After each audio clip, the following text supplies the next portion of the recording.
everyone.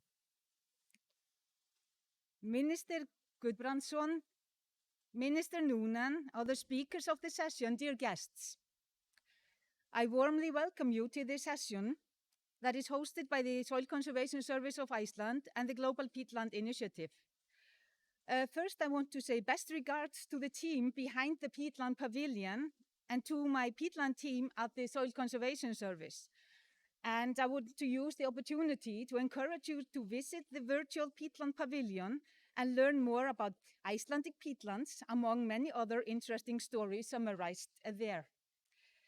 I am Dr. Thorunn Wolfram Petursdottir, Head of the Department for Sustainability and Climate at the SESI and the Deputy Director. I will be moderating this session, and I'm looking very much forward to this because we have 7 presentations all related to peatland conservation and restoration and stakeholder involvement. And hopefully we will have a short time, or at least, short time for short discussions after them. Before I introduce the first speaker, I want to congratulate the Global Peatland Initiative and all the others who are behind this first ever Peatland Pavilion at a COP assembly. And I really hope that nature will receive even more attention as a carbon storage in the context of climate change from now on. So let me introduce our first speaker, Mr. Guðmundur Ingi Guðbrandsson, the Icelandic Minister for Environment and Natural Resources. He took office as a Minister for the Environment and Natural Resources in 2017 for the Left Green Party. He holds a bachelor degree in biology from the University of Iceland and a master degree in environmental management from Yale University. He was the CEO at Landvernd, Icelandic Environmental Association from 2011 till 2017. He also worked for the University of Iceland, carrying out research in ecology and environmental science, and for the Soil Conservation Service of Iceland in the field of global studies and research. Since 2006, Guðmundur Ingi has been a guest lecturer at the University of Iceland, the Agricultural University of Iceland, and the University Center for the Westfjords. He has also worked as a park ranger almost every summer for the last few years. Guðmundur Ingi was one of the founders of the Icelandic Society for Environmental Scientists. He was the society's first president in 2007 to 2010. And he also served as the chair of the Fulbright Alumni Association in Iceland 2017 till 2018. I warmly welcome Mr. Guðbrandsson.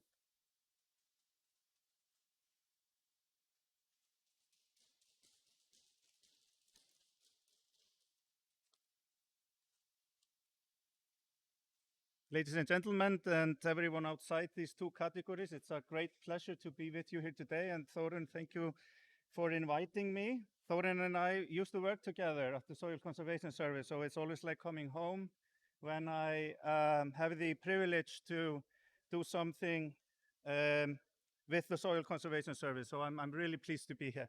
I'm also really happy to see that the Peatlands Pavilion is now operated here at COP26.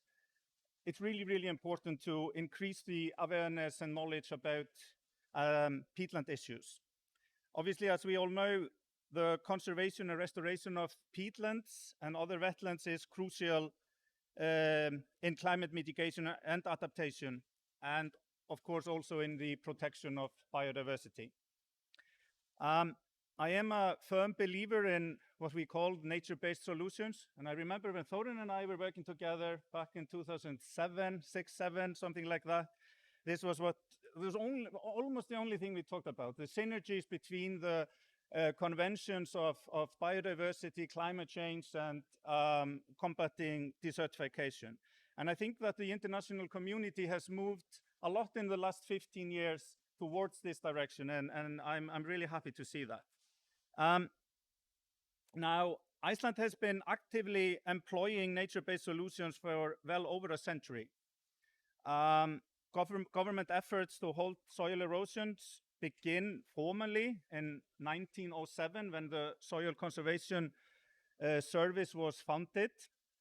And we have, of course, learned much during that time. We have made some mistakes, but we have learned from them.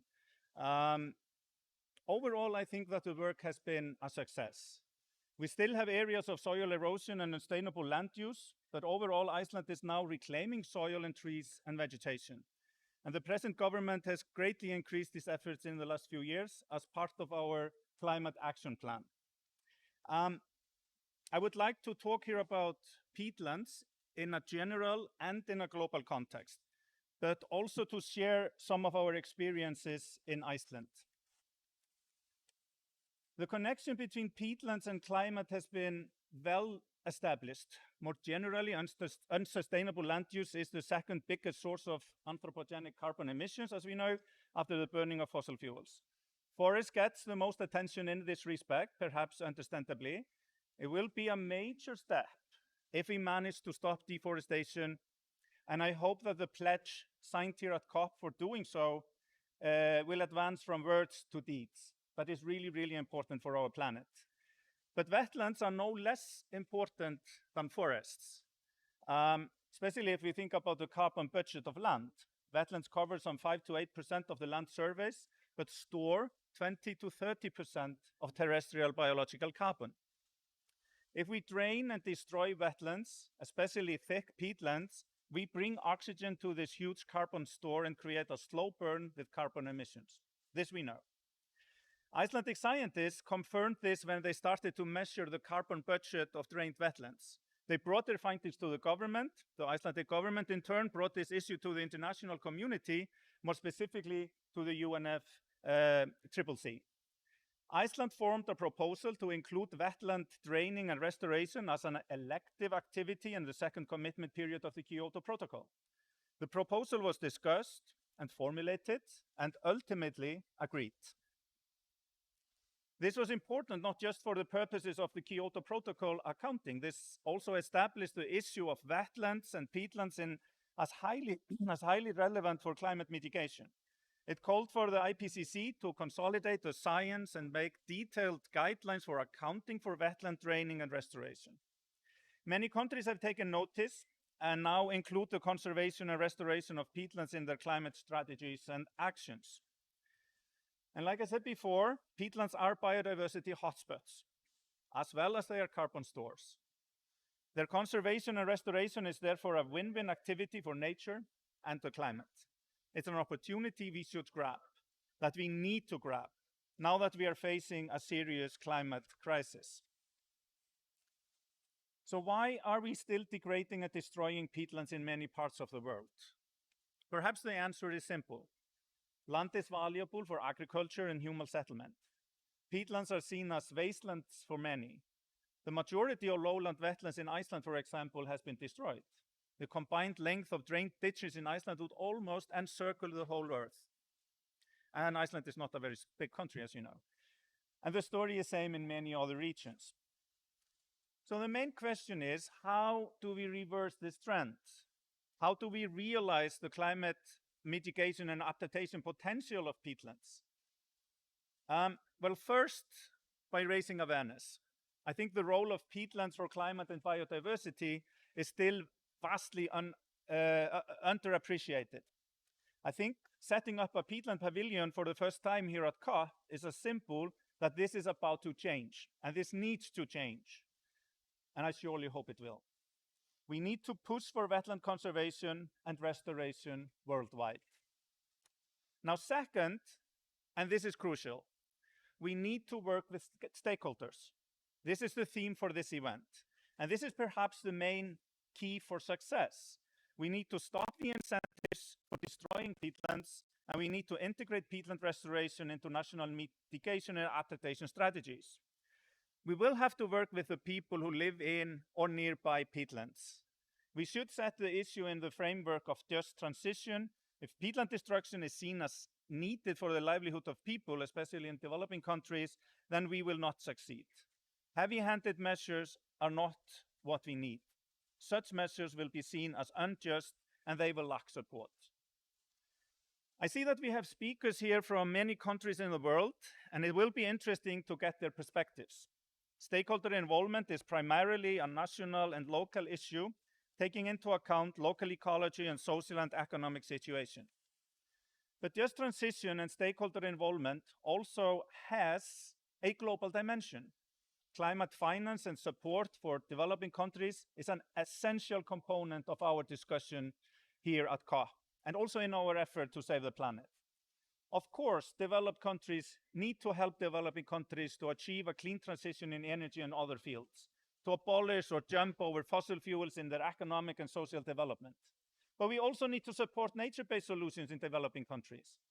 This can help national and local authorities in changing negative incentives that fuel ecosystem destruction and provide positive incentives for conserving peatlands and wetlands and their ecosystem services. And Iceland has started such ecosystem restoration and adaptation work in collaboration with UNEP. Ladies and gentlemen, everyone outside these two categories, I think I can say that we in Iceland talk with some experience in these matters. We have been there. We have suffered from the worst case of soil erosion in Europe due to the early clearing of woodlands and unsustainable grazing. And obviously, people did not spoil soil for fun. That we know. Above all, there was the perverse logic of poverty. People made a living from grazing animals and had no way to respond to creeping black sands, but to find new pastures. And much the same with peatlands. They were seen as obstacles to agriculture, unproductive land for a growing population. So we drained them, lighting up a cold, invisible fire with carbon fumes. There was a lack of knowledge about the unique ecology of Iceland, of the loose and unstable volcanic soil, which is especially vulnerable to erosion by both water and wind, which are both in an ample supply in Iceland, as those of you who have visited our country know.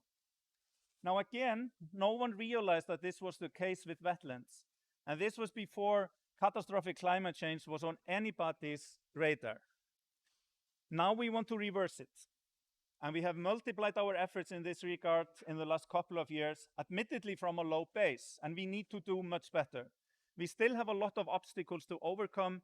We are happy to entrust the Soil Conservation Society service to oversee our efforts in peatland restoration. We have much to teach, but we also have much to learn. And I've been talking to other ministers here during the COP, and I'm hoping for collaboration between Iceland and some other countries on this issue as we go forward. Now, all of this is why I'm so happy to be here at this event, and that's why I am glad to see this peatland pavilion here. Peatlands are not a marginal issue with regard to climate change. They are of high importance. We are here to listen, we are here to learn. Let us help the world's peatlands. Let the world's peatlands help us in the climate battle. Peatlands are our climate allies. Let us appreciate them and their good work, and let us restore them. So with those words, I finish my speech, my dear Thorunn, and give the floor back to you. Looking forward to the session.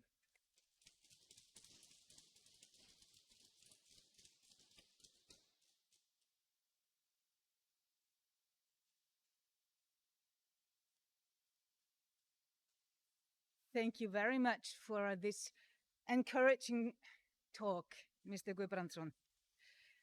We will move on to our next minister, the Irish Minister Malcolm Noonan. I'm very sorry if I don't present all the names correctly. I'm really trying to do my best. Just keep that in mind. Mr. Noonan is a TD representing the Carlow Kilkenny constituency, I told you, and was appointed Minister of State for Heritage and Electoral Reform in July 2020. First elected to Kilkenny Borough Council and Kilkenny County Council in 2004, he has served 16 years in local government and was Mayor of Kilkenny in 2009, the first Green Party Mayor in the city's long history. He served for a short time as Irish delegate for the EU Committee of the Regions and co-chair of the All-Ireland Nuclear-Free Local Authorities Forum.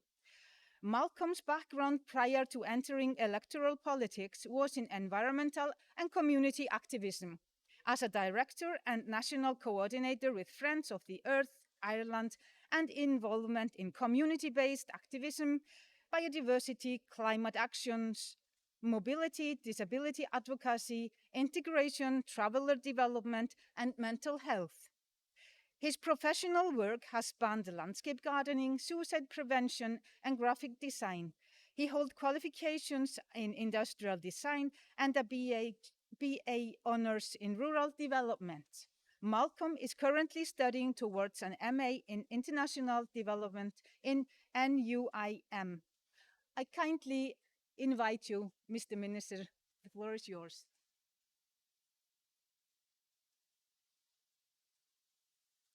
Thank you. You got the pronunciation perfectly, so well done. Good morning, everyone.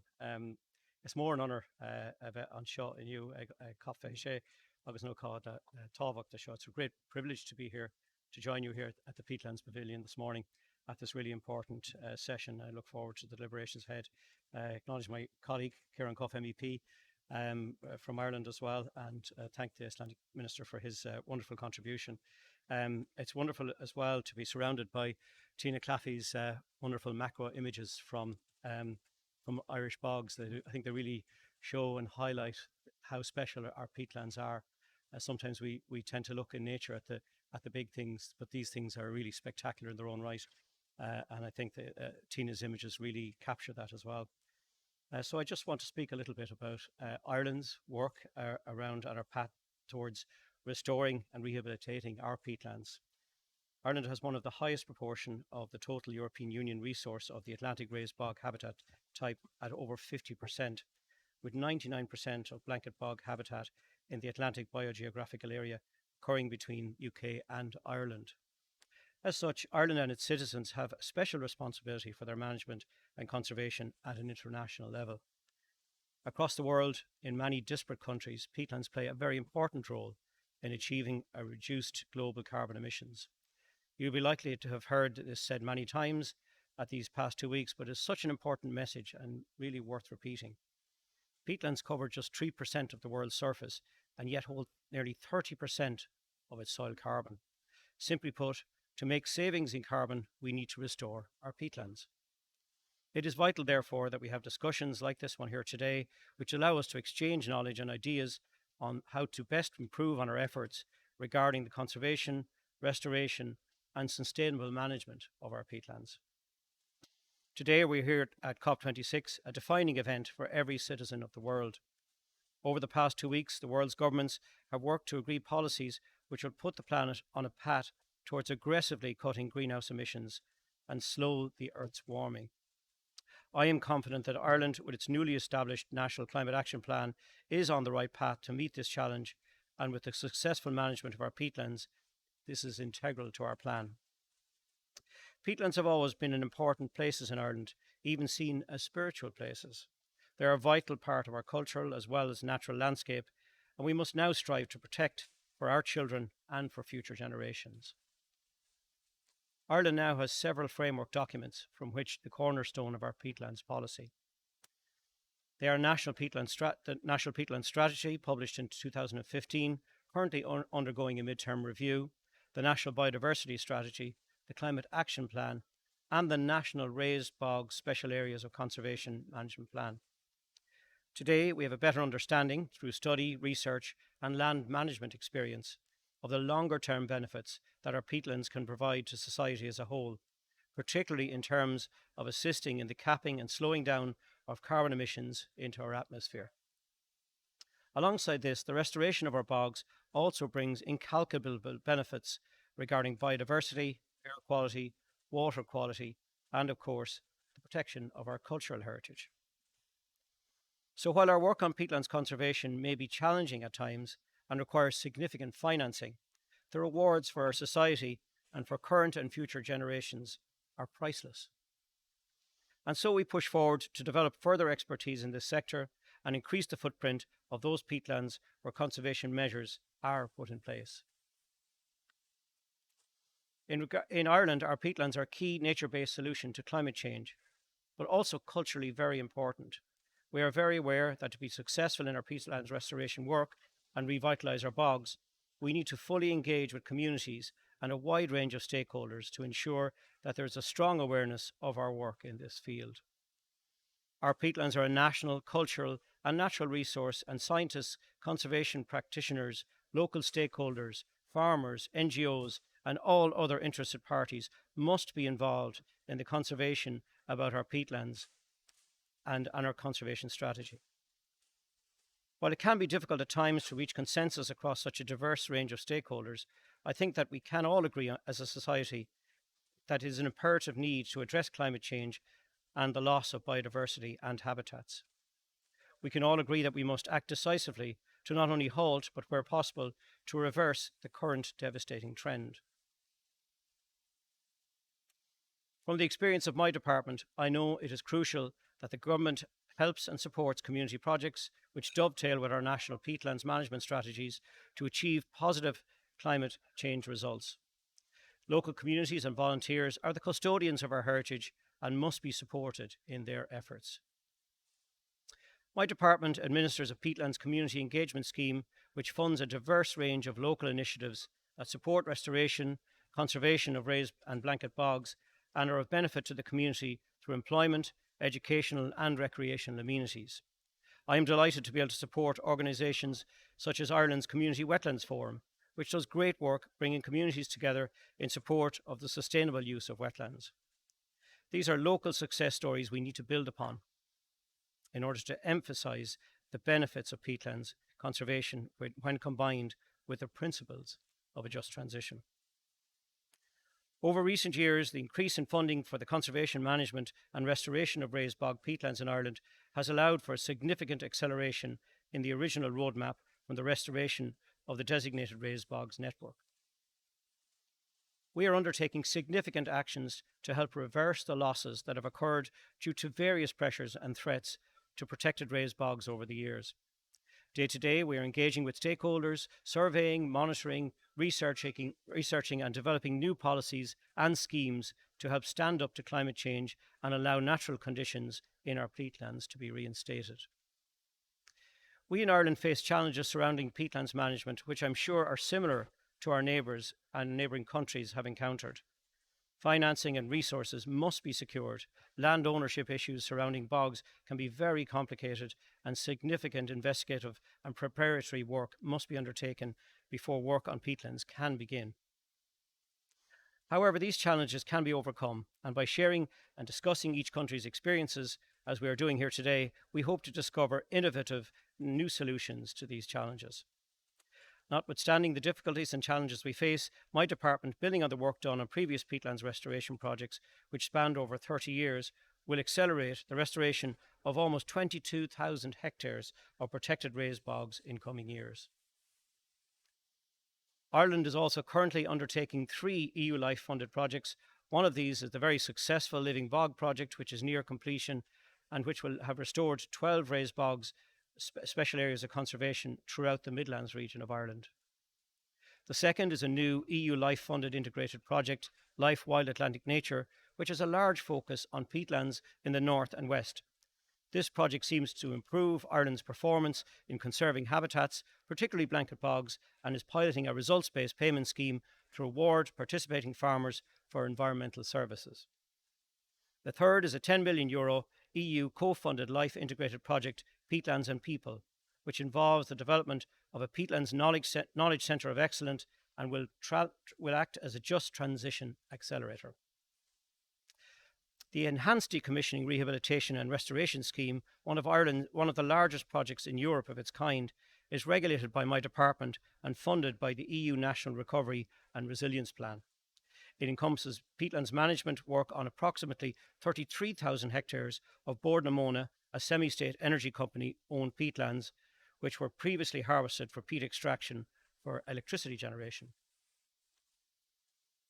The scale of investment required on a national scale to support, sustain and accelerate a programme of peatlands conservation across the public and private sectors is significant.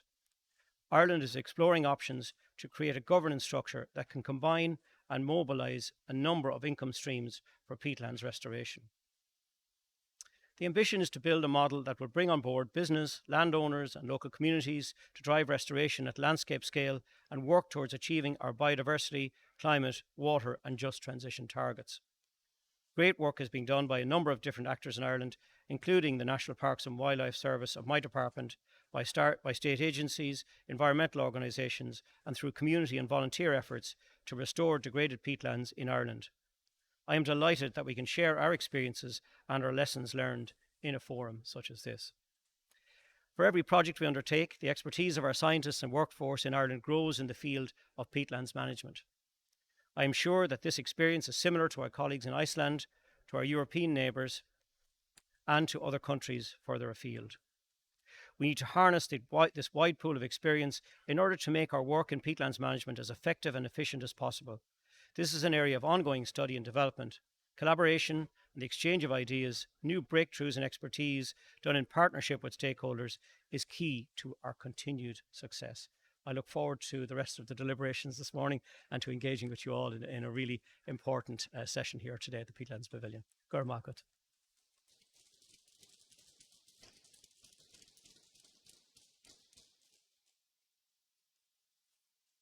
Thank you so much, Minister Noonan. This is very interesting, and I'm looking forward to hear more from Ireland in this session.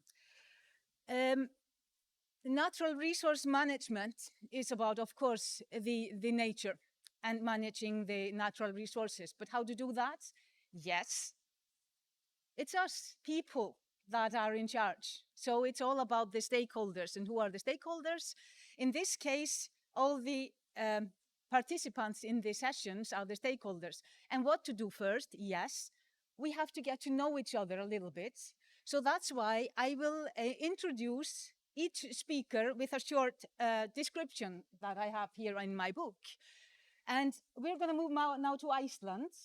And I'm going to introduce Ms. Sunna Ásgeirsdóttir, who will give the next presentation. She has worked with the Soil Conservation Service of Iceland since 2013. First as a district advisor on ecological restoration and sustainable land management, but since 2015 as a researcher in charge of monitoring impact of wetland restoration. She is also involved in peatland restoration projects where she brings in the scientific aspects that needs to be considered when we aim for successful peatland restoration. Sunna holds a master's degree in nature and environmental science with emphasis on soil science. And I have to tell you, Sunna, she loves to grow vegetables in her home garden and has super green fingers, in my opinion, probably due to her experience in soil. So she will discuss peatland conservation and restoration in the context of stakeholder involvement. Please, Sunna, the floor is yours. Thank you, Thorunn. I got a pretty good introduction, both for me myself and the Soil Conservation Service. So I don't think I need to spend any time on introducing that. I will just go straight to the background and talk a little bit about peatlands in Iceland. They are a little bit different than maybe the peatlands in Ireland and our other neighboring countries, because we are a very volcanic island, and they are very much influenced by that. And also, like Guðmundur spoke of, we have had quite severe soil erosion in our drylands, and the mineral matter ends in the peatlands. So peatlands in Iceland, they cover about 9,000 square kilometers, or approximately 20% of the vegetated surface of the island. They mostly consist of sloping fens, topogenous fens, alluvial fens, and even some palsa wetlands in the highlands, but they are on the decline because of warming climate. We don't have any real bogs like no real bogs like the neighboring countries. And as I said previously, the soils have considerable inputs from erosion and volcanic activities that leads to high bulk density and favorable pH. And nutrient availability is also quite good. So the soil organic carbon is often less than 25% in the upper layer, but it gets higher further down. So when the peat was forming before the soil erosion started. And this favorable pH and nutrient availability is represented in the vegetation. The wetlands are dominated by sedges, also flowering plants, and small shrubs. So we don't have any wetlands or peatlands that are like sphagnum dominated. Those areas are very important for birds and support large breeding populations. And they are especially important for waders in the northern hemisphere. So we receive many large flocks of birds each spring that breed and bring up their chicks in our wetlands or peatlands. Traditionally, throughout the centuries, peatlands were used as grazing areas and for haymaking. They were also important building material. We built our houses with the peat or the sod, and also when we had finished clearing all our forests, we used the peat as fuel. But with the arrival of heavy machinery in the Second World War, we could finally start to drain our peatlands. The draining efforts peaked in 1968 when 1,600 kilometers were excavated, and the efforts were heavily subsidized for a period of time. The subsidizes declined in 87, but still it was subsidized to a degree, at least until I think 2016. Drainage is still ongoing for the purpose of agriculture, especially when agriculture is getting more intensive, also for building roads and for urban development. About half of Icelandic peatlands are impacted by drainage, and the ditch network spans 33,000 kilometers, as Guðmundur said. And there is a picture there from the ditch network mapping, and the brown areas are areas affected by drainage, and the orange ones are wetlands, and then the green ones are cultivated areas. So it's obvious that we have a lot of drainage that doesn't serve really much purpose. And it's estimated that about 50% of the drained areas do serve a purpose, or there is cultivation going on. But they're still very important grazing areas, but the grazing can still go on even if they are returned to their natural state. And then a little bit about restoration. The first effort of wetland restoration are quite young in Iceland, and they were initiated by bird enthusiasts. They were realized how important those habitats were. There is one bird that is locally extinct in Iceland, the common water rail, and it's thought it's because of the drainage of the wetlands. So the first project was started in 1993, a small project in west of Iceland. And then in 96, a wetland committee was appointed by the government to initiate projects and develop methods for Icelandic wetlands. In following years, numerous ponds, lakes, and peatlands were restored, large parts of it being like ponds and lakes. But with the release of the IPCC wetland supplement, where greenhouse gas emissions from wetlands were accounted for properly for the first time from Iceland, wetland degradation in the context of climate change gained more attention.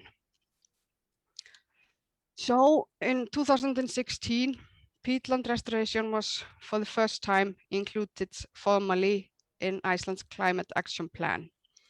And the Soil Conservation Service got the role of implementing that. In 2016, we started by doing some restoration measurements around the island.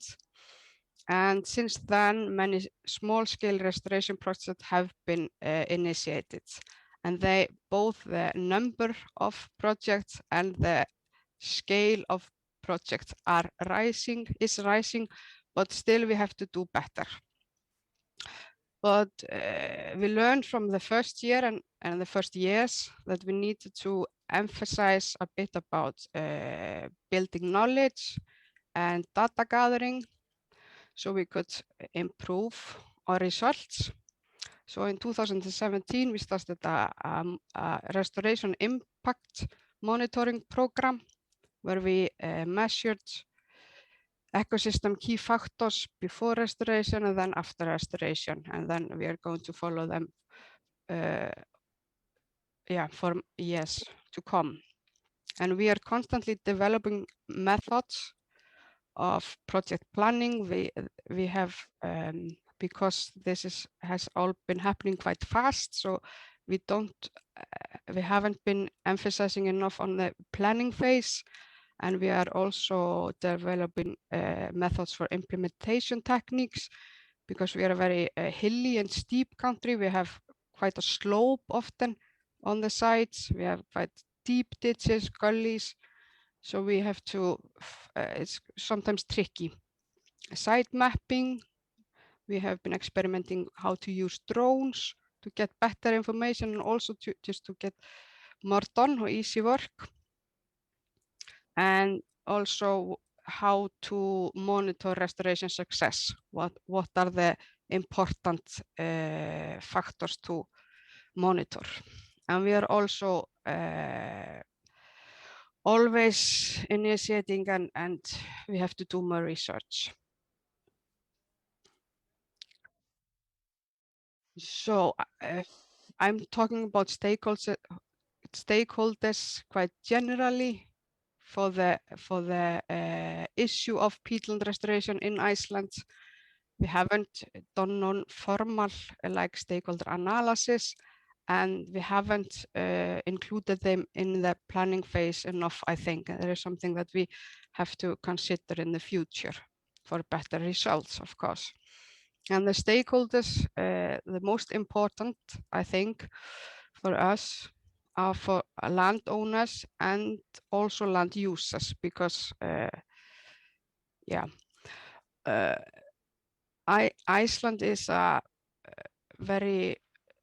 it's all the settlements and agriculture is around the coastline, and then the highlands are not populated but used for grazing, but almost all land in the lowlands is publicly owned, and that's the land that we are mostly working with. So we need to reach landowners to a much higher degree than we have done. Of course, policymakers and governmental and local are very important.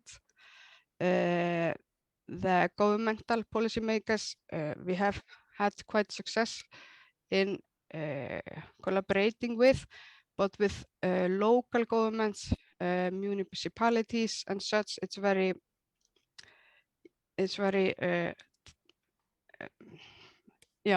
mixed. But policymakers, they control funding, law and regulations, and also of the subsidized system that can be haltering sometimes. Other governmental agencies, it's very important to cooperate with them. Also, it's in their hands to follow up on some regulation. For example, the Nature Conservation Act says that wetlands have special protection, but sometimes that's not followed. Of course, capital owners, both private and public, and NGOs, cooperation, raising awareness, and also I think the public, especially in a democratic republic, are very important. And so what are their success and not so successful? Until now, we have just been working with landowners that are already willing. So they apply for a grant or apply to work with us on peatland restoration, but there are not enough willing landowners to expand the project enough. So somehow we have to reach them. Policymakers and government, yes, I already addressed that. It's very mixed. Governmental is going quite good, but in the local municipality level, it's quite mixed. Some municipalities have been actively involved restoring their peatlands, even doing like monitoring projects, and are very keen, but in some other places, restoration projects don't even get like the permit, construction permit or something that is needed, so project can be initiated. Other governmental agencies, generally it has been successful, but we have to work further on that. Capital owners, funding has not been a real barrier up until now, at least. We have, there is rather maybe a limiting factor, the access to land. So, but in the future, when we are expanding projects, maybe that will become. And we have also had good cooperation with NGOs, and actually in 2018 we did assess a new NGO starting the wetland, just the wetland fund that gets money from firms and people for restoring peatlands, and the firms and people get instead like a informal carbon credits. So we are working with them quite a lot as well. And also the public, it's important, like we said before. And although a lot has happened in recent years, like people know about peatlands, peatland restoration, and even realize a little bit why it's important to manage peatland properly and in a sustainable way, still I think we have not adequately delivered the message of the very important of those areas.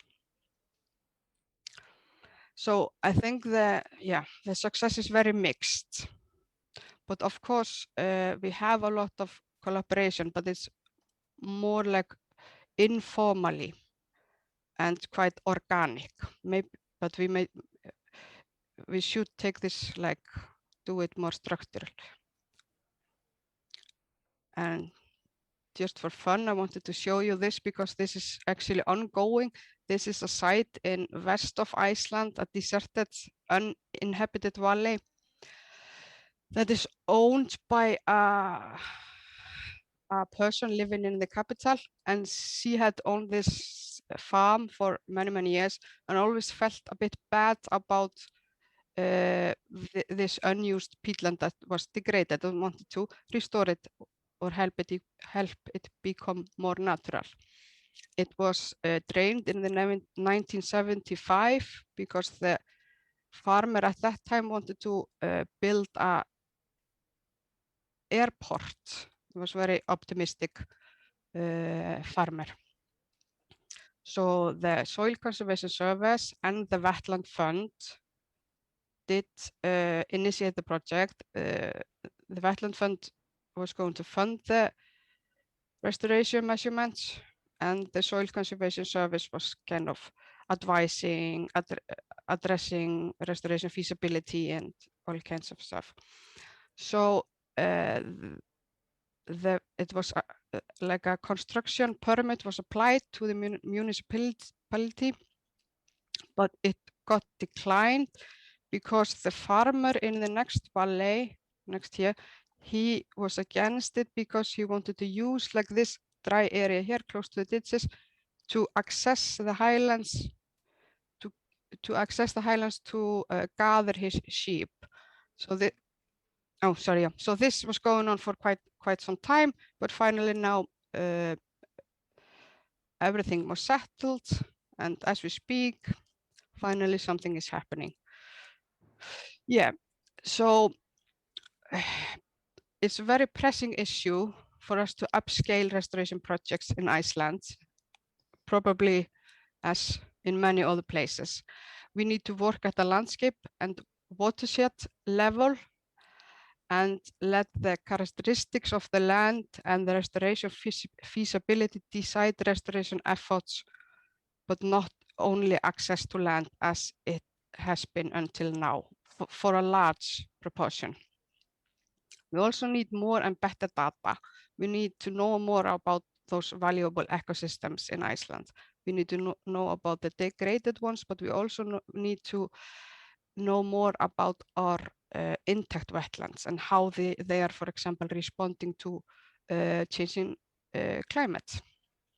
So we need to increase and strengthen research and monitoring. And for that to happen, we need more land and we need more people involved. We need better access to land, and we need more skilled professionals in this field. And for both of this, I think a stronger stakeholder engagement is a very pressing issue for us that we have to think more about. And yeah, and thank you. That's it.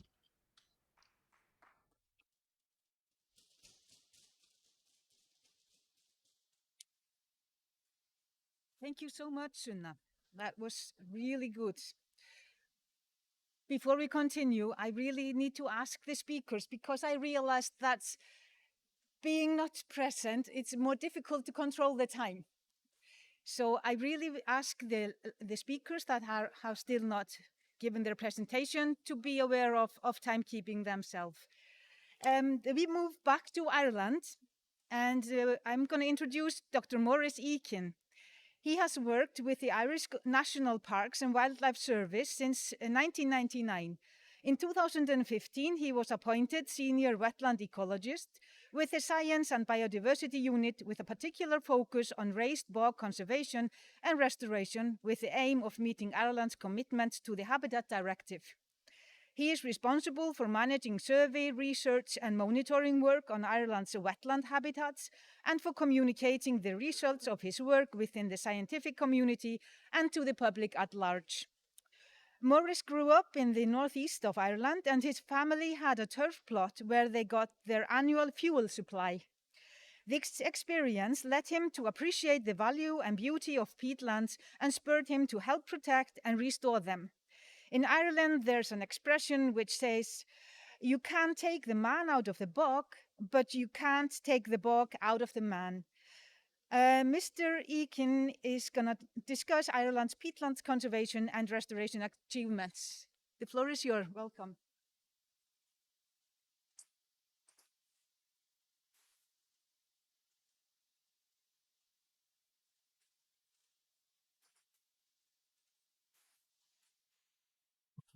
I'm okay now. I think my screen is up there. Is that okay? Okay, thank you. So this is a real honor to be here today to give a presentation, a very brief presentation on Ireland's efforts to conserve our peatlands and restore them. And it's a natural continuation of our Minister Noonan's talk or speech. And I just repeat some of what he said, but also expand on some of the issues on with a lot of pictures also. Okay, and just a quick, some quick details on what and where Ireland's peatlands are. They are actually mostly bogs, unlike Iceland, as Sunna was explaining. The word bog it's an Irish word. It means soft. It comes from bogach, or soft ground. And we really have a lot of bogs, as you can see in the picture there. But we do have fens, mostly in the Midlands. I haven't illustrated them there, and we do presently have a national fen survey underway to fill in some of our gaps in our knowledge of our fen distribution and types. The blanket bogs are dominantly in the west and the uplands, where the rainfall is higher. That's you can see the blue and the red zones. And then finally, the deep peats, the raised bogs, of which this talk is mostly about, because that's the work I've been involved in. And it's the work that we in the department and the National Parks and Wildlife Service have been accelerating, as the Minister said, in the last few years. Just coincidentally, I noted Suna says Iceland is 20% of the land area as peatland. Ireland is 21, so we're just 1% higher. You can see from that map of Ireland, Ireland has a large, it's a very boggy, a very peaty country, and it's been an intrinsic part of our culture and our heritage in historical times. And we now know, of course, that there are many and multiple ecosystem benefits and values from our peatlands, including biodiversity, carbon storage, sequestration, cultural and amenity values, for example. But historically, and still ongoing, there is still a very the most significant ecosystem service has been the supply of fuel peat for winter fires. This is just an example. This is probably a competition for peat cutting in the western uplands. Then in the middle of the last century, the deep raised bog peats, mostly in the Midlands and a little bit in the west and the northwest, they were recognised for their value as a source of fuel for power stations, to fuel power stations, and also for horticultural peat. And that picture there is a scene you would have seen very commonly throughout the Midlands of Ireland, right up until the beginning of this year, when the large semi-state peat extraction company, Bord na Móna, announced that it would no longer extract peat within the country. So that's been a game changer. I'll talk a little bit, very briefly, about that later. And just how much peatland did we have? We think it, as I say, it covered originally about 21% of the land surface. I'm shown here, I want to concentrate on the pink colours. This is what we think the original area of raised bog was in pristine, post-glacial times, or rather maybe say 5,000 years ago, before any peat extraction started. These days, it's more like that. You can see the purple. It's a much diminished resource. It still looks quite impressive, actually, but I think a lot of that area those areas are actually quite degraded and don't have any good active raised bog habitat, really. But any that do have active raised bog habitat and are in good condition, have got ecological or nature conservation value, we have designated them as not a very clear image, but the red areas are special areas of conservation and the blue are natural heritage areas. So because of that diminution of our peatland resource, we, under the Habitats Directive, had to designate any sites which were of conservation value. And I'm just showing some brief statistics there on the peatland types that we have and how many are designated for each of those peatland types. We have both special areas of conservation, which are part of the Natura 2000 network under the Habitats Directive, but we also have nationally designated natural heritage areas. And as the map is, in order to designate any of those areas, of course, we need to know and we need to justify their designation. So for all of our raised bogs or blanket bogs and our fens, indeed, we carry out, and we have carried out, comprehensive habitat or ecological surveys. The survey technique we used for raised bogs was developed in a collaboration with Dutch scientists, Dutch and Irish scientists in the 1990s, going into the noughties. And we developed a very comprehensive and a very bespoke means of mapping our habitats. You can see the red and the pink in that map. These represent what we call central and subcentral ecotopes, and they are equivalent exactly to the Annex 1 EU Habitat Active Raised Bog. The blue areas are marginal and submarginal ecotopes, and they sometimes can be equivalent to degraded raised bog, but to determine that, we have to do some modelling work. I just want you to concentrate briefly on the image, the aerial view there of a typical Irish raised bog, albeit quite a big one. You can see the brown dome, the intact raised bog dome, but all around that you've got this domestic turf cutting, which has been going on for centuries. And indeed, beyond that, again, you've got the green fields. So all of those green fields in the foreground would themselves have been part of the raised bog, the deep 7 or 8 meter raised bog habitat. But they, over millennium, or certainly over centuries, the peat has all been removed and it's now been reclaimed for peatland. So because of all of that human interaction and anthropogenic influence, none of our raised bogs are, or indeed most of our blanket bogs, and definitely none of our fens are in an intact state. They've all been diminished to some extent. That means when we're reporting back to the EU on within the Habitats Directive, the sad news is that we have to, and we have been reporting for the last 3 cycles, that generally the conservation status and trend of our peatlands are in bad or inadequate condition. So obviously we have to try and reverse that, and we have to bring them towards favourable conservation status. In order to do that, since they were designated, we have put in place measures, but more recently we have upped the ante, and we have produced lots of policy well, not lots, but very genuine and serious policy documents which aim to resolve this problem. So we have a national peatland strategy which deals with all peatland sectors, all the government, semi-state, local communities, private companies.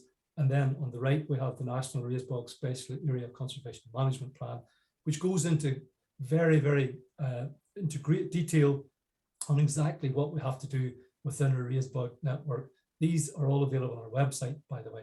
And then more recently, and very much relating to COP26 and what we're here today to talk about, are the climate action plans, both 2019 and the most recent one in 2021. Within those, there are targets and ambitions to achieve restoration within our peatland network, which will reduce our greenhouse gas emissions across the land use sector. And then just want to, in practical terms, in the real terms, in terms of, I suppose, getting towards that issue of stakeholder engagement, how do we do this? So absolutely, negotiations from the get-go, very important. We probably didn't do enough of this in the early days, say 20 years ago, when the sites were designated as special areas of conservation. But as the years have gone on, we have really, really increased and improved how we do that. We particularly talk to a representative body, the Turf Cutters and Contractors Association. We have purchased lands, and we still today will purchase some lands if they are essential for restoration works. We have a very comprehensive compensation scheme which will compensate landowners to stop cutting turf on their bog plot and move away from that and find another fuel supply. But the compensation is relatively generous, and there's been a very big uptake on that. We also apply the provisions of Article 6 of the Habitats Directive, which means that we do aim, where possible, to allow very limited turf cutting in very limited circumstances, if we can prove beyond all scientific doubt that that won't impact on the integrity of the site, or indeed it won't impact on our ability to restore the site. And of course, and going back to that collaboration with Dutch scientists in the 1990s, we have developed a very comprehensive and almost a bespoke scientific monitoring program for our habitats, but also more recently, we have developed, and out of the climate action plans, we have developed a monitoring program for greenhouse gas exchanges, and a colleague of mine will talk about that in the next pavilion session. Collaborations, of course, again, important, and it's always, I find it personally always very rewarding to work with others. You learn so much more, and then we can tell people what we're doing as well. So we have multiple life projects and indirect projects and other sorts of community projects. And over the last 3 years, we have developed this comprehensive and accelerated restoration program, which the Minister talked about. That's funded from the Carbon Tax Fund and related to the Climate Action Plan. And we really have accelerated our work. And in the last 2 or 3 years, we've reached over 5,000 hectares of raised bog being restored, and we're continuing that work relatively aggressively.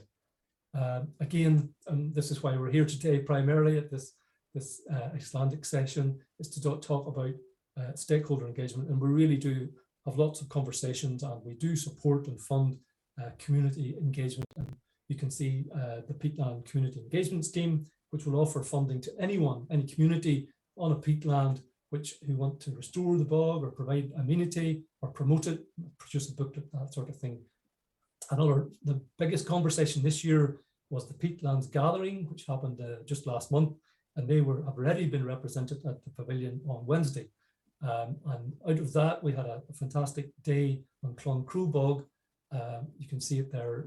20 people showed up from all walks of life, but I'm delighted to say that 6 of those people were actually local landowners, and 4 of them were local farmers. And there's another project, Farm Peat, which is trying to engage with farmers around our bogs to get them engaged in restoration and appreciation of our peatlands. So just back to this issue of how we do in practical terms, I just want to let you know a little bit about how we do this in practical terms. So first of all, I've mentioned this, we produce a bespoke habitat map and a full assessment of the quality of the site. This is across Crowbog, close to the town of Athlone, and right in the heartlands of Ireland. Next thing we do, and we do this with the help of a private consultancy engineering company, RPS Consulting in Belfast, and we produce models based on LiDAR information of where we think we will achieve the best results by restoring the bog. The blue pixelated polygon, the high bog area there, the deep peat area, that's what we think we can, that is an area that's technically the degraded raised bog, the annexed habitat. And then the purple we refer to as peat forming habitats. Those will take a lot longer to regenerate into active raised bog. Finally, on this issue, we then produce a restoration plan, and we have produced restoration plans for all of the sites which we're going to restore within the raised bog network.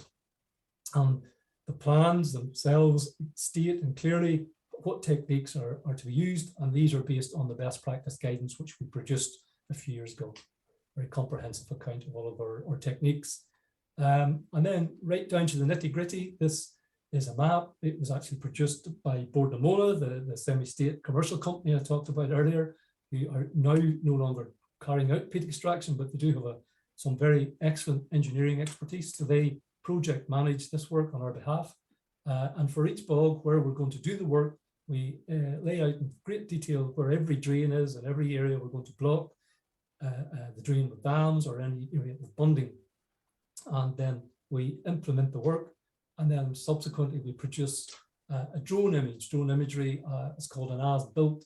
It lets us know that the work was done fully and it's fully in compliance with the contract. We signed up with a private contractor, for example, or possibly Bord na Móna operatives themselves. I've circled in red there the area that relates to the aerial image, and you can see the real success we've had. This is a great image for me. You can actually see there only 10 years previously, there was active turf cutting along the northern section of that bog. Those are like the bite marks out of the bog. So that was all stopped. We have compensated those people, and we have now actually carried out comprehensive restoration. The water level there is a little bit deep in some places, but we can't avoid that because the terrain is very uneven. So we just have to have some surface water, and then in other places we'll have the water at the surface or slightly below, which is where we need it to be if we want to get back to raised bog conditions and get the sphagnum moss regenerated as quickly as possible.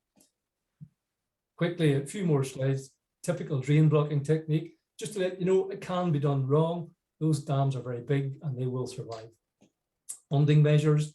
Again, these are trench bundings. We learned this from our UK colleagues, so thanks very much. A shout out to our UK colleagues who developed this technique in their raised bogs. And then this is a very quick comment. Minister touched on this. This is the game changer. This is, as I say, Bord na Móna, semi-state company, no longer going to extract peat, and they have now started a project where they're going to start restoring an amazing number, 33,000 hectares of raised bog within the country. And there's just an example of some of the work they've started. Okay, getting to the end, the peatland space and the peatland restoration and conservation space in Ireland is a very, very busy space at the minute. I'm absolutely delighted as an environmentalist and a conservationist and a civil servant that we're engaging with multiple stakeholders. We have multiple projects on the go. Minister mentioned the Community Wetlands Forum. They're a completely independent operation. We do support them resource-wise, but they try to get anybody who's interested in peatland, any community who's involved there, and get them involved. And finally, a quick shout out to the Living Bog project, a very, very successful 5-year life bog project, which is just finishing. The team are just coming to the end. They're gathering up the reports, and they really did master the art of community and stakeholder engagement. You can see a very, very successful event there. So Goramai, August Tug Go Bog A. There's that word bog again, and it means soft, and it's generally that expression Tug Go Bog A is translated as take it easy, You could also translate it as meaning, have a tread softly, or indeed, and if you do that, you might reduce your carbon footprint. So a nice connection there. Thank you very much.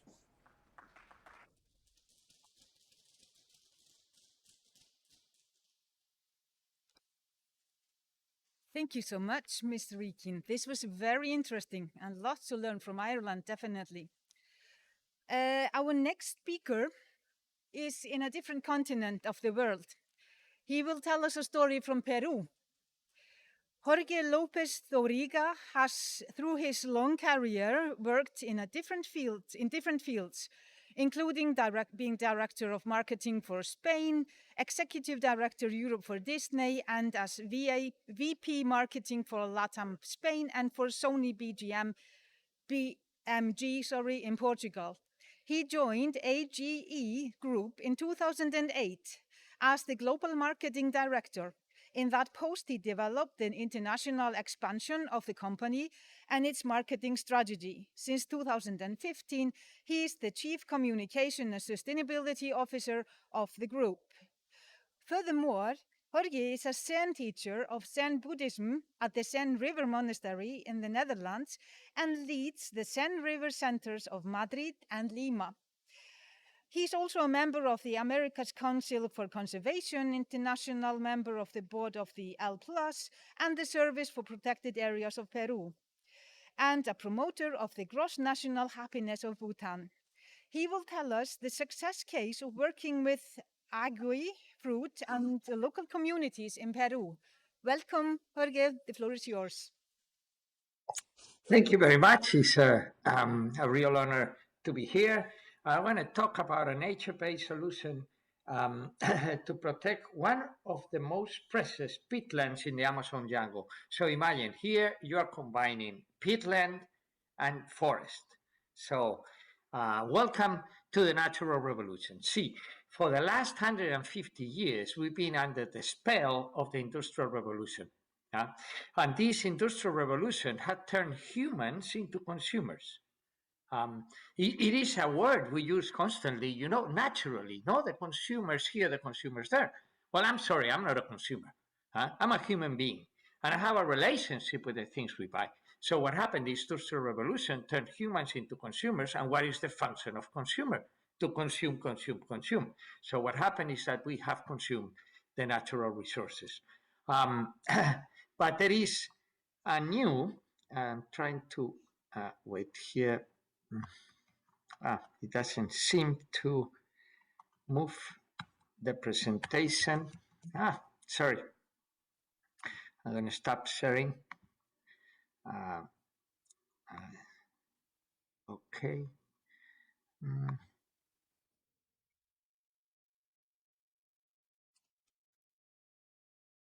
I'm trying to use the arrow, but no.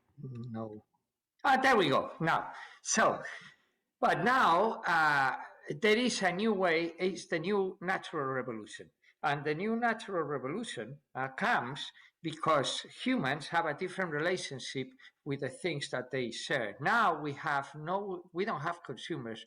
We have conscious users, because humans now, before they buy something, they're starting to say, number one, is it good for me? Is it healthy for me? Number two, is it good for society? Number three, is it good for nature? So therefore, this new natural revolution has created a new environment, but also, has created a new type of company. See, here we have AGE, but this new type of company, the companies from the Industrial Revolution their goal was to satisfy the needs of the consumer. But in this new natural revolution, the goal of the corporations have to be to satisfy the needs of Mother Earth. This is what it has to be. AGE is a Peruvian company. Now we are in over 20 countries in 4 continents, but we are born in Peru. And what does nature need in Peru? We need to stop deforestation of the Amazon jungle immediately.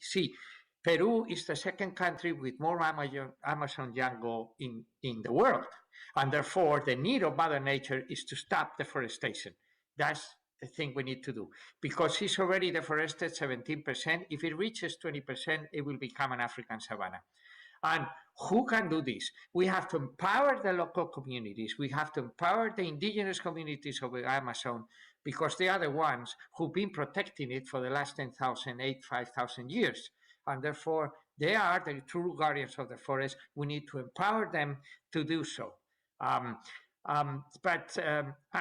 specifically, I want to present this Abanico del Pastaza and the National Reserve of Pacara-Samiria is this peatland where over 3.5 billion tons of carbon are deposited. Welcome, as I say, to the Abanico del Pastaza. It's the land of the Buriti. It's the land of this beautiful palm tree that is 30 meters tall, that is one of the keystone species, because over 150 species of vertebrates feed off this buriti. We're talking about 3.5 million hectares of 700 palm trees per hectare in this wetland. And not only is one of the largest carbon deposits in the world, 4% of the territory of Peru has 40% of the carbon deposits out there in this Abanico del Pastaza, but it's also home to one of the most biodiverse places on Earth. We're talking about 250 species of birds. You combine the species of birds of North America and Europe, and there is less species of birds than here. More species of fish than the Atlantic Ocean, 120 species of mammals. And why does it have such an incredible deposit of carbon? Because these palm trees have been falling in it on top of each other for 9,000 years, and have created this peatland of 7 or 8 or 10 meters deep.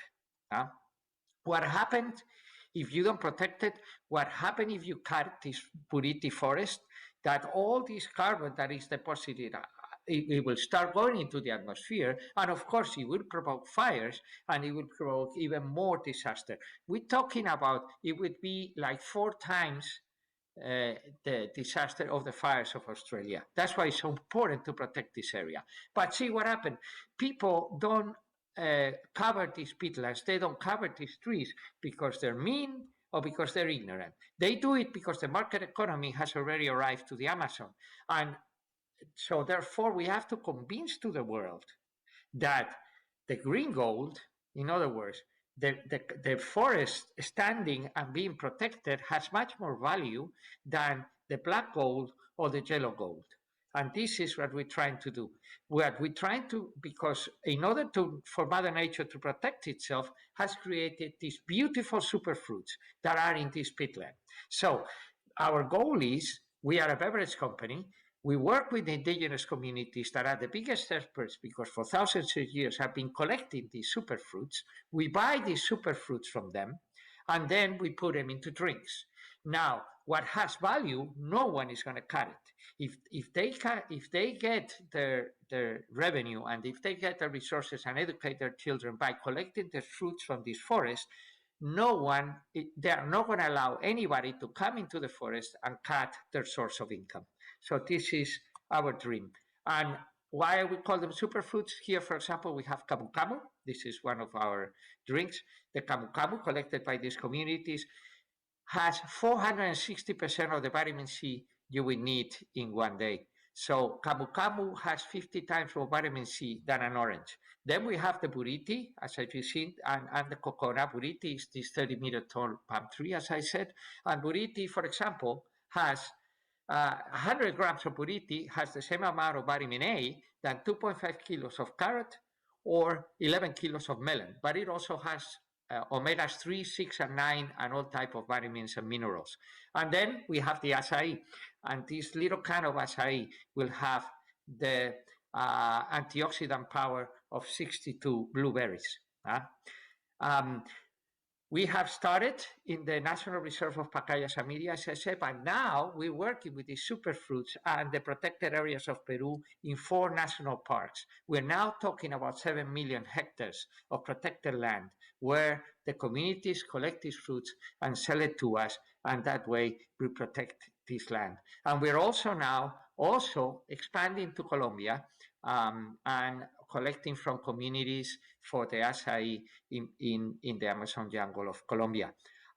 We have an agreement with the British government, and we are expanding through the British government to other communities, and that makes us be able to do this work with a sustainable management of indigenous lands, sustainable management of the palm trees, alignment with the business of indigenous interest, fair and transparent commercial parameters, financial sustainability of the fruit collecting process, constant monitoring of biodiversity, and gender equality.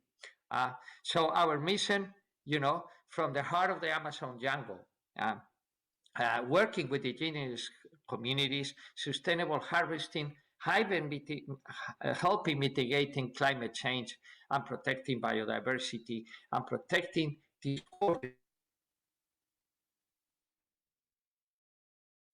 So welcome to Amarumayu.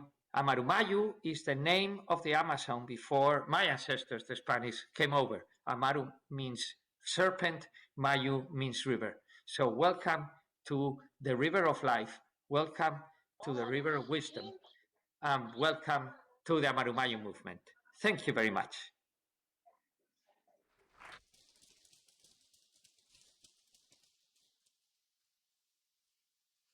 Thank you so much, Jorge. I find this story very interesting. If we can combine all these aspects in a sustainable way, as he was describing, I believe we have a lot of opportunities ahead. But we will move, and now we will move to another continent, all the way to Mongolia. And Dr. Newan Batayar will give the next presentation. He is the director and research biologist at the Wildlife Science and Conservation Center of Mongolia. He also holds a research associate position at the International Crane Foundation, Wisconsin, USA. He has over 20 years of research experience in wildlife ecology in wetland, grassland, arid steppe and Gobi Desert ecosystems of Mongolia. His areas of expertise include ecology, conservation biology, spatial ecology, modeling, movement ecology, natural resource management, radio and satellite tracking, community outreach, facilitation, capacity building, and workshop planning. Among many activities he has been or is involved in is the establishment of the Kirk Ecological Research Station in northeastern Mongolia that focuses on wetland and wildlife ecology, climate change, and grazing impact on peatlands. He will discuss the development of a large-scale peatland restoration project in Mongolia. Welcome, Dr. Newan. The floor is yours. Thank you very much, and good morning, everybody. Ladies and gentlemen, on behalf of the Mongolian team, I would like to congratulate on this special day the organizers of this special Peatland Pavilion. As Mr. Gabronson said, the peatlands are underappreciated due to lack of awareness throughout the world. Therefore, I hope today's meeting will give us some chances to exchange information and knowledge for better management and conservation of peatlands in the future. I'm really excited about today's meeting because peatland management in Mongolia is at the beginning, I can say at the beginning of its development. Mongolia is quite a large country, but most of the territory of Mongolia is arid steppes and semi-deserts. But we have quite a large areas of peatlands, especially in northern half of the country. Surprisingly, Mongolia is the fifth country by permafrost area after Russia, Canada, China, and the USA. Those permafrost areas are overlapped with the peatland areas. That's why in Mongolia, when we talk about peatland conservation, we also talk about peatland permafrost conservation. Because Mongolia is so dry, mostly dry and influenced by continental climate, Mongolian peatlands have very special impacts and functions and influence to the society and ecology. They provide us the best habitat that people and especially herders live in the countryside. They also help us to prevent soil erosion and help us to maintain hydrological functions and groundwater levels. And most of the agricultural areas in Mongolia are now very close to peatland areas. And especially Mongolia has lots of important bird areas, protected areas, and Ramsar sites. And lots of peatland areas have a high value for biodiversity conservation. But in Mongolia, we do have some problems and threats facing to peatlands. At the moment, Mongolia's 1% of the total area is to be at peatland areas. Back in the mid-60s and 70s, this was slightly better. About 2% of the Mongolia was permafrost and related to peatland. So we believe the peatland loss is happening in a wide range of areas. It is assumed that most of the problems we have on peatland loss in Mongolia coming from the increasing number of livestock.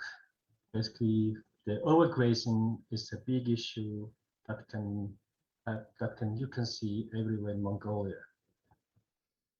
Because of peatland degradation is happening in key areas in Mongolia, especially in the mountainous areas where we do have most of these rivers start.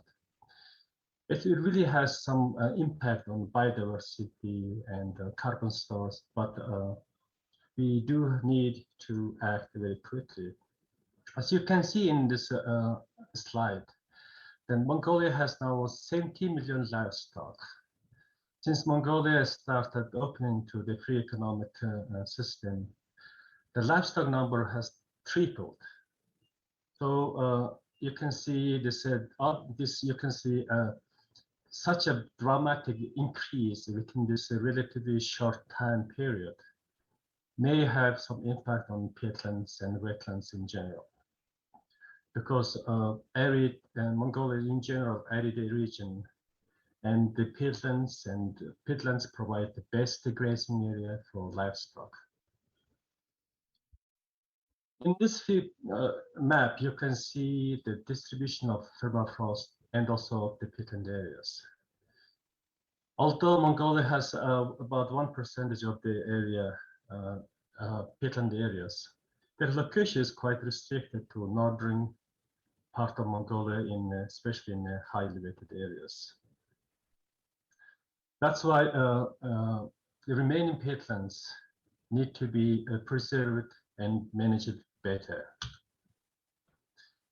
This is one of the examples of peatland degradation that is happening in Mongolia, and this is the place we can witness in many places in the country. Because of such a wetland degradation, we really have issues ranging from water regulation, biodiversity conservation, and carbon sequestration and storage, etc. Well, this is another image because climate change is also playing an important role to the peatland loss in Mongolia. We always have to look at how this combined effect between from climate change and also overgrazing are impacting our peatlands. Unfortunately, at the moment, until recently, the peatland issue was not considered as part of the government's water management subject.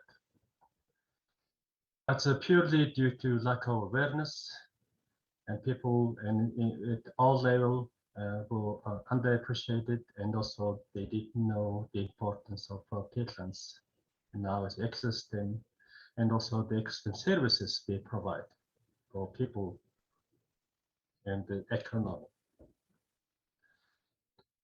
I would like to use a few case studies just to show you what is happening in Mongolia. So this is the photo from where we do a wetland and a crane research conservation project in Northeast Mongolia. Just between 2 years, This beautiful wetland habitat, which was a beautiful place full of peatland, peat layers, has significantly degraded due to increased number of livestock. The livestock tracks you can see on this map is causing more loss of water and also increased temperature in soil active layers.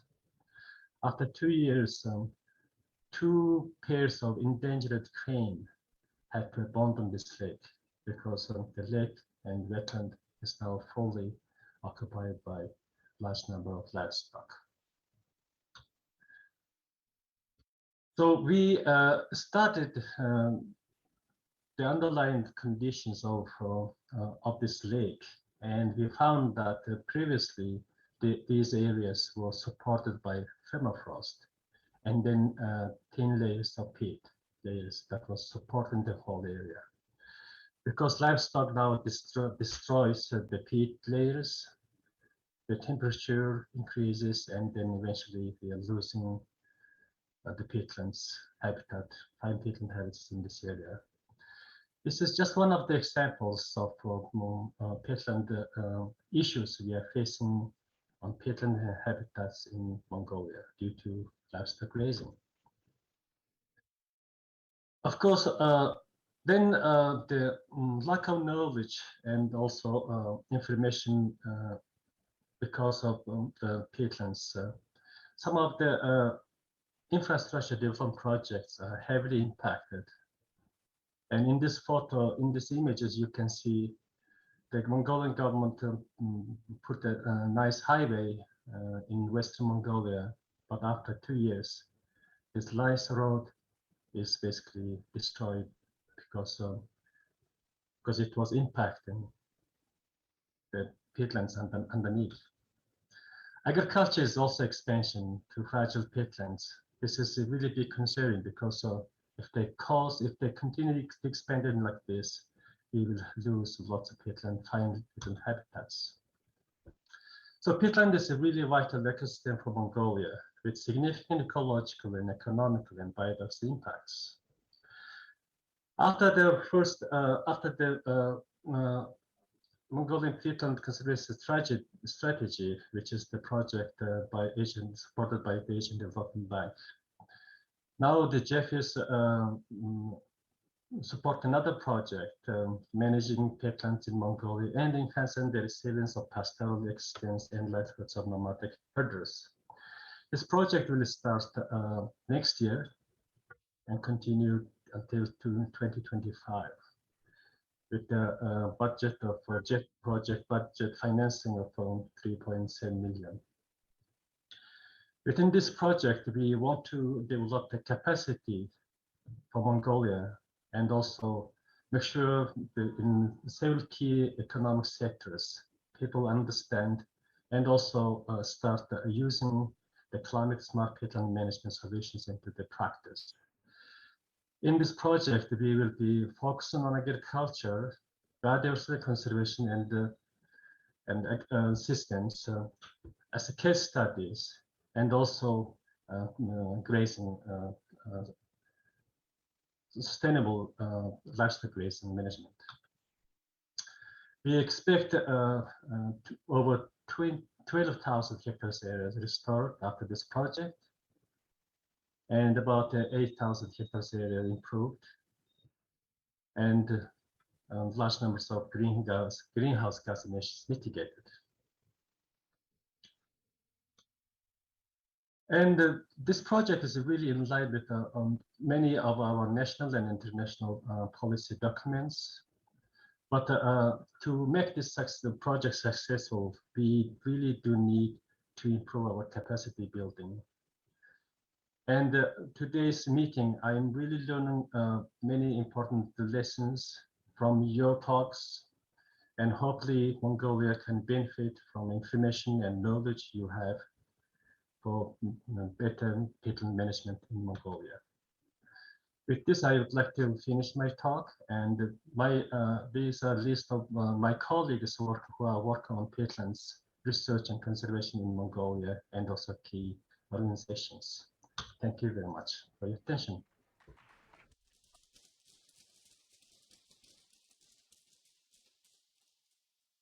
Many thanks, Dr. Nyambar.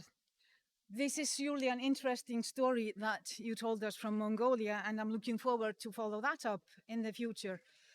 Unfortunately, time is running quite fast, as always, when you're having fun.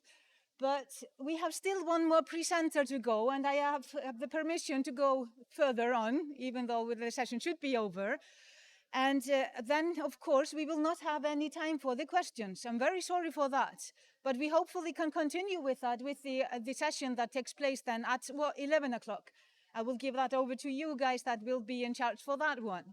But I really would like to welcome a participant from Scotland, Anne Gray. And she is our final speaker. And she is the director of the Heather Trust in Scotland and the director of Scotland's Moorland Forum.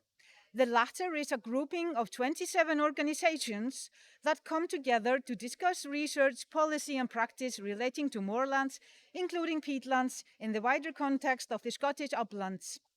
Anne has been involved with the development of Scotland Peatland Action Programme since its inception in 2012 as a member of its advisory board and stakeholder engagement processes. She has a first-class honor degree in environmental science and policy and is from a family farming background in the Scottish borders. And her talk will hopefully nicely combine all the aspects of stakeholders mentioned before, earlier in the session. She will discuss how to successfully involve stakeholders. Welcome, Anne, the floor is yours. Thank you, Thorunn, and morning, everyone. Thank you for having the Heather Trust along today. I've been asked to talk about successfully involving stakeholders in peatland restoration, and I'm going to focus on Scotland's Peatland Action Project, which is Scotland's main government-funded peatland restoration project, funded by Scottish Government and run by its nature agency, Nature Scot. And as Thorunn said, I've been involved with it one way or another as a stakeholder from its inception. And the project has had its ups and downs. I'm not here to say everything with it has been perfect, but one of the things I think it has got right from the start is stakeholder engagement, and I want to pick up on that in particular. However, before I into that, and for those of you that are about the same vintage as me and that were teenagers in the 80s, you'll recognise Fun Boy 3 and Bananarama. And if you take nothing else from what I say in the next 10 minutes, if nothing else resonates, then if you remember, they're very sage words. It ain't what you do, it's the way that you do it. You'll have got the gist of what I'm going to talk about here. So stakeholders, I'm not going to dwell on this slide because I think a lot of it you'll be familiar with. Scotland, like most of the rest of Europe, and I'm sure other parts of the world, has drained peatlands for agricultural improvement and to plant forestry. We have a tradition in the northwest of Scotland of cutting peat as well for domestic fires. This is not widespread. It wasn't widespread in the past. It was contained to sort of northwest highlands of Scotland, where there is quite a substantial peat resource. We have a grouse shooting industry and deer stalking. So that sporting stalking shooting is part of our uplands. So they're an important range of stakeholders as well. We obviously have whisky production, and peat is a small but important element in some whisky production that are renowned for their sort of peaty flavours. And then, of course, like others, Scotland's lowland raised bogs in particular have been used for horticulture by the horticultural industry.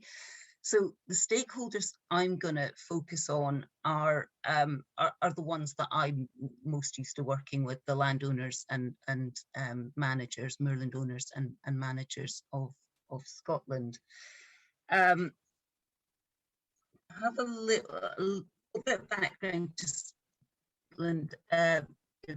Peatland Action Initiative. It started in 2012, and so far it's provided funding and hectares of peat bog, or certainly put that on the road to recovery. The diggers have been in and drain blocked and hag reprofiled and reseeded where they've needed to. To put that in perspective a bit, the government has targets to restore 250,000 hectares over the next 10 years. So actually, although we've done 25,000 hectares in years, we need to start scaling up to deliver that annually from now on in. Great that the government has put funding in place to achieve that, but still it's a substantial step up from what we've been doing up to now. However, what I really want to focus on is the approach that Peatland Action have taken in terms of stakeholder engagement, and it's really been about listening, working with and listening to stakeholder groups.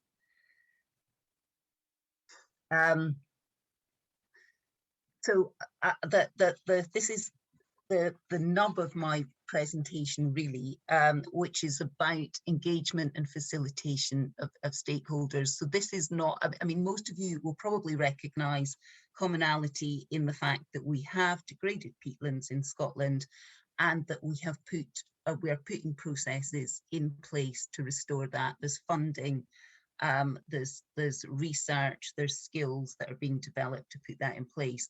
So that's the, you know, we're all doing something similar in that respect. But I think in terms of engaging stakeholders, this is the bit that it's about the way that you do it that I really wanted to talk about. So Peatland Action nationally has engaged right from the start with people like me who work with and who represent moorland owners and managers, peatland owners and managers.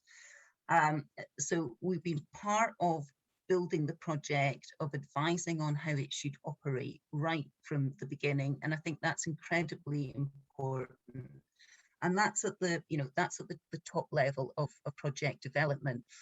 They've also then engaged landowners, moorland owners, peatland owners locally, and they've done this by employing Peatland Action officers on the ground.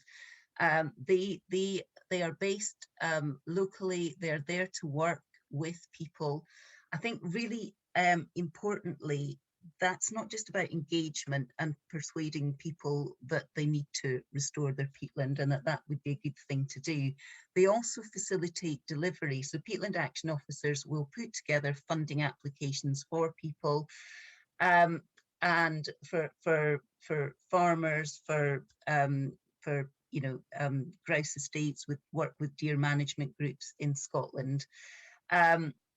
They will put that project together. So actually, if you're in a situation where you are persuaded as a moorland owner that you want to restore peatland, then the bulk of the work is actually done for you by Peatland Action officers. They will oversee the work, they will help engage contractors and so on.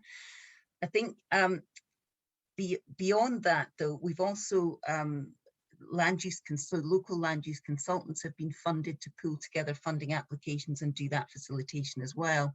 And that's been really important with working with what are known as deer management groups in Scotland. So red deer, quite an issue for peatlands in Scotland.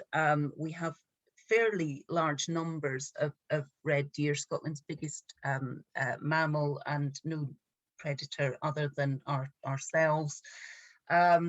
So groups come together to manage the deer numbers in their area, and Peatland Action's taken advantage of that existing grouping actually, and enabled land use consultants that might already be working with those deer groups on other issues to come in and help them put together peatland restoration projects. But I think another important aspect of Peatland Action officers is that some are employed by NatureScot directly, but actually what NatureScot and the project has done is put funding out to local organisations to employ these people. So For example, in the Scottish borders where I live, Tweed Forum, an organisation working with landowners already on flood mitigation measures, on tree planting, on other activity that is beneficial for climate change mitigation and biodiversity. There's now a Peatland Action Officer in post there. So actually, when they're going out to engage with landowners in the area, they can talk to them about a whole plethora of things. Peatland becomes another aspect of the things that are evolving and changing to manage the environment in a better way. And that's the same across Scotland, right up to the Shetland Amenity Trust, which are the Peatland Action Officer, the Crichton Carbon Centre in Dumfries and Galloway, and across Scotland, these posts are embedded locally.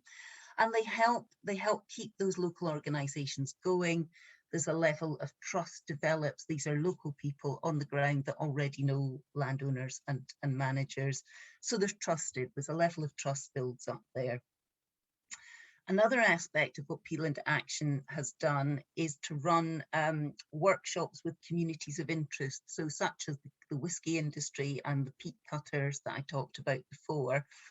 And they've not gone out and simply said, you can't do this anymore, but they said, okay, well, you are doing this, and we recognise culturally and in terms of the whisky industry, peat plays an important marketing role.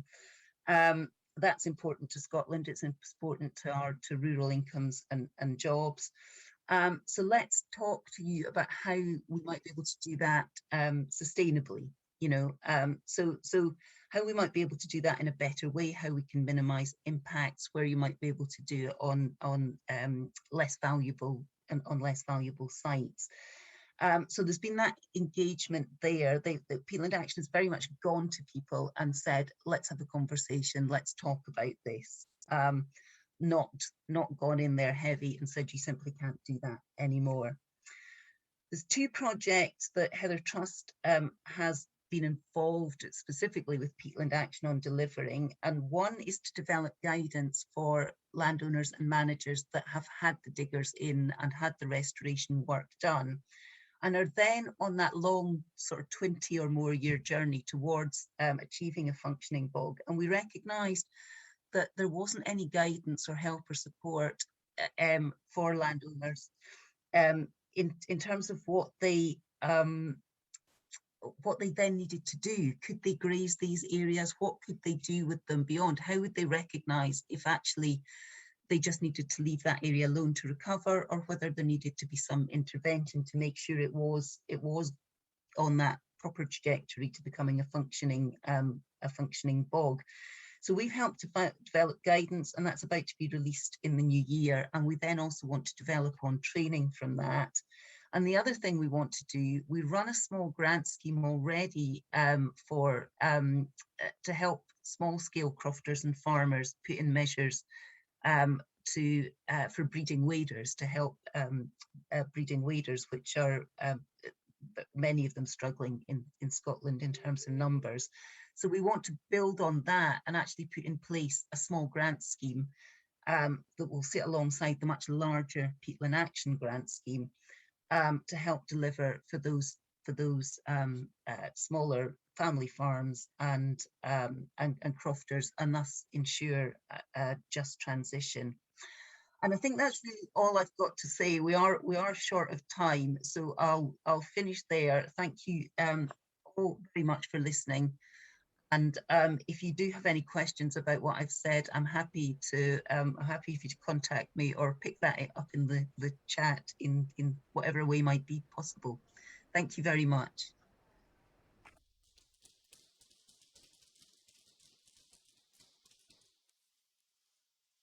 So finally, we are to the end of this session. I'm sorry for taking too long time for it, but this has been highly interesting.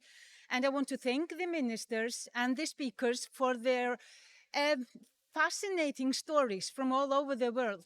And what I took from it, and I hope you did as well, is that when it comes to, if it's peatland restoration or other any natural resource management activities, it's about building trust and work together on a mutual targets in the future. Thank you so much. For the people sitting here, I wanted to invite them on behalf of the Peatland Pavilion for a breakfast that has been served. And the next session begins at 11 o'clock. Thank you so much again.